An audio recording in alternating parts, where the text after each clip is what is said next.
Hello and welcome back to my channel. It's still hot and sunny here in Manchester on Thursday. I'm nearly in the middle of Puffball by Fay Weldon, and I went crazy and ordered a couple more of her novels from the 80s off eBay. It's not really buying books. Because I haven't got a copy of The Life and Loves of a She-Devil. I don't know why. I read it years ago. I read it as part of our women writers course at Lancaster. I don't know, 30 whatever years ago, and loved it. And for some reason, I didn't read many more of hers till years later. I'm really liking this. It's such a strange, spiky book. She drops you into different people's heads all the time, and they're very peculiar people. I don't think they're meant to be. You've got this young, straight, middle-class couple moving out to the country, and they fall prey to this slightly older couple who live in the country. She seems to be some kind of witch. They're like characters out of Cold Comfort Farm, and I don't think they're meant to be funny in the same way, although there's a kind of spiky wit throughout all of this. Everybody's mad. Really, she drops into their different madnesses. Everybody's obsessed with sex, and that just seems to happen all the time. People shag everybody all the time. I don't know if it's a 70s thing. It might be. And they just think about it all the time, and kind of joylessly, and everybody's quite snobby about everything. It's a very odd world, Fay Weldon's. Yeah, so it's interesting, very atmospheric, and so well written. And what I like about the way she drops into people's heads is that she knows more about them than they do. Even at a kind of biological level, she will go into the womb and all the bits of this woman who becomes pregnant, the lead character, and we find out what's going on at a kind of cellular level to her body, which is really interesting, and a really interesting thing for a novel to do. She's as interested in biology as she is psychology. So anyway, I'm enjoying it, and I'm going to whiz through this and get on to, I hope, Board Gay Werewolf before the weekend is out. The weekend's not here yet, but you know what I mean. A small haul of things.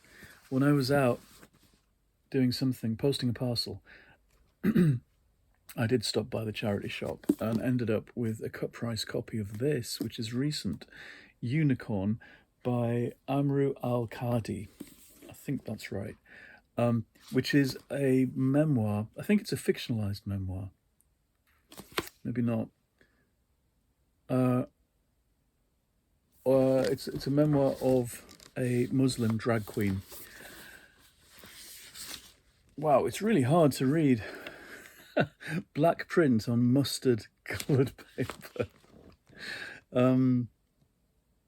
Yeah, I saw him talk on a I don't know, a TV show or maybe radio a while ago, and kind of bookmarked the book in my head, and it does look good. I think it's been filmed.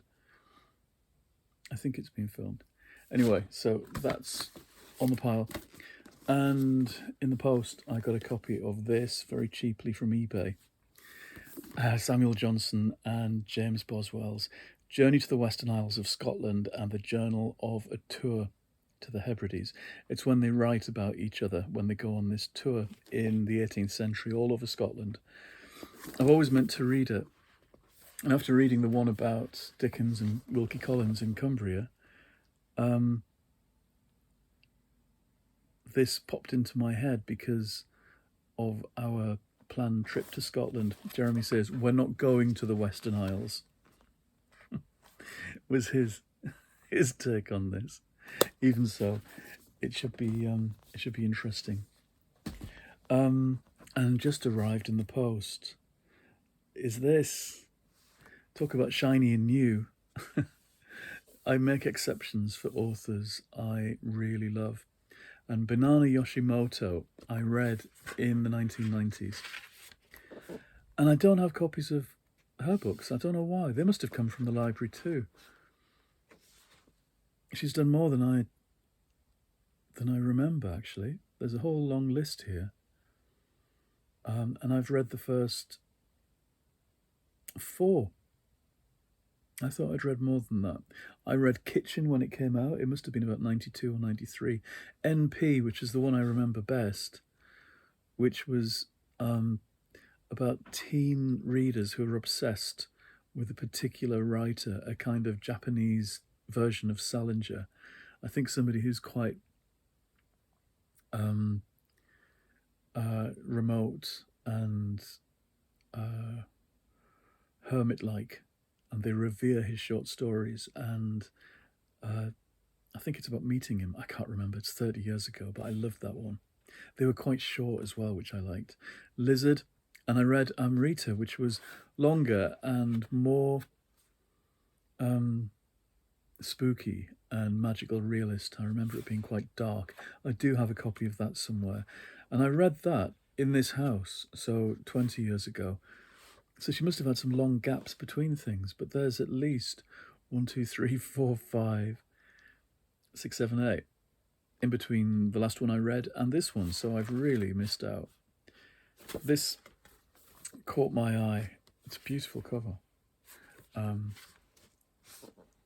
There was no past, no future, no words, nothing, just the light and the yellow and the scent of dry leaves in the sun. Oh, it's stories. Endlessly beautiful, nostalgic and melancholy. I hate blurb writing. They always do things in threes. The stories in Dead End Memories follows 5 women who, after sudden and painful events, find solace in the blissful moments of everyday life. This is a real Japanese fiction theme, isn't it? I don't know if it is always, but in recent years, and I believe there's a word for this, the idea of solace in small everyday things. And you can see how these novels have become part and parcel of the kind of mindful movement, because it's the same kind of idea that you find peace and tranquility in taking to these very small everyday things and valuing them. And I'm glad Banana Yoshimoto is getting pushed again in the context of that kind of popularity. The daughter of a restaurant owner experiences a budding romance accompanied by the ghosts of an elderly couple. This is on kind of mustard paper as well, how ridiculous. After a scandalous near-death experience, an editor gains a new lease of life. A woman seeks refuge in an apartment above her uncle's bar after being betrayed by her fiancé. Blah, blah, blah. Gentle, effortless prose. I like that. I like the idea of gentle, effortless prose. You get fed up with everything straining and pushing and shouting down your lug hole. And then it gets a bit naff. One true miracle can be as simple as having someone to share a meal with, and happiness is always within us if only we take a moment to see it. That's dreadful. Whoever wrote that blurb. But you can see how it places the book within a kind of framework of positivity and all that stuff, which, if it sells books, that's all right. Anyway, I'm looking forward to that. I might nip that into my pile early, maybe after the Board Gay Werewolf. Something that's taken me by surprise this afternoon, and I have no idea why. Possibly because I saw clips of boxing from the Olympics earlier today. And then that fused in my head with the long list for the Booker Prize, because one of the novels is about women boxers. And I ended up downloading a whole load of Kindle previews of books that are on the Booker long list. I have no intention of reading everything on the Booker long list. I don't know why I even thought of it. But then I ended up reading the first couple of chapters of Headshot by Rita Bullwinkle. And completely sucked in. It's nice to read somebody completely new to me writing about something I've never read about before, and for the prose to be as in your face. The phrases that occurred straight to me are punchy and in your face. Thinking of puns before anything. But it's great. You're in straight into this collision between two characters who are about to fight, and you go pow, a bit of them, pow. And maybe the Fay Weldon thing has put me in a good mood for that, because she zips into people's heads in and out. And this is similar. You're in this consciousness, then you're in this one, and then back and back and back. And it's not fancy. It's like cutting in a film or in a TV episode. And we know that grammar. We know how to zip backwards and forwards between different points of view, and this gets it. And it was very enjoyable. I have no intention of downloading excerpts from all of these books on the long list just to see what they're like. It would be interesting, though, to see which ones hold you. I mean, you get 10 pages or something from the beginning of each novel if you do one of these Kindle preview things. Are they called previews? Where you get like a taster of the beginning of a book. And I find that incredibly useful. It's one of the things I like about Kindles, that you can do that. It's better than standing in... is it better than standing in a shop and reading the beginning there? Yes, I think so. You can read a preview at your leisure. Reminds me a bit, and nobody does this anymore, Books Etc. years ago, which was a lovely bookshop, used to do a paperback that they gave away free every quarter, I think, with excerpts from about 10 or 12 new novels that they would pick out. And it was a great honour to be chosen for this promotion. And it was a brilliant thing to pick up. It was a free book, so people, they flew out the shop, I think. And I loved having those. I was in one or two with my early books. I love the idea of excerpts like that. And then for a while, some publishers used to do little pamphlets of the first chapters of novels. I remember that happening. Now, of course, it's all digital, and this really works for me when a Kindle does this. So I read the beginning of Headshot and thought it was great, and thought, yes, I would read that. Because, of course, the reason for doing this is to discover, would you go on with it? And I know usually, I'm quite decisive, I think, after 10 pages, whether I would. And then by accident, I read the beginning of Orbital by Samantha Harvey, which is about, I think, 6 people in a space station orbiting the Earth. And it's, and that kind of, whoops, I read that excerpt as well and thought, yes, I would read this too. And I probably will. It's not fussy, but it's very kind of richly descriptive of what it's like to look down at the Earth. And you get a bit of detail about the uncomfortableness of being in space. Things like how many pairs of underpants you can take. Things that you kind of do wonder about. And swallowing toothpaste, which makes sense, rather than spitting it out. And also, the dramatic hook that we get is somebody losing their mother while they're up in space and feeling as far away as you possibly can get. And that's interesting. I think it's a beautiful cover as well.